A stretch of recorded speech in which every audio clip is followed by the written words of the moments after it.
How to turn on Roblox notifications. Hello everyone and welcome back to our channel. Today I'll show you how to turn on Roblox notifications. So let's get started. To turn on Roblox notifications, follow these steps. First, open the Roblox application and tap on More in the bottom right corner. Next, scroll down and select Settings. Here, go to the notification option which is near the bottom of the list.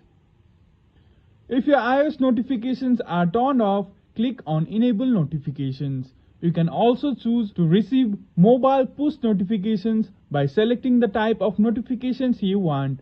Toggle off any notifications you don't need and toggle on the ones you want to receive. And that's it. Turning on notifications on Roblox is super easy. I hope this helps.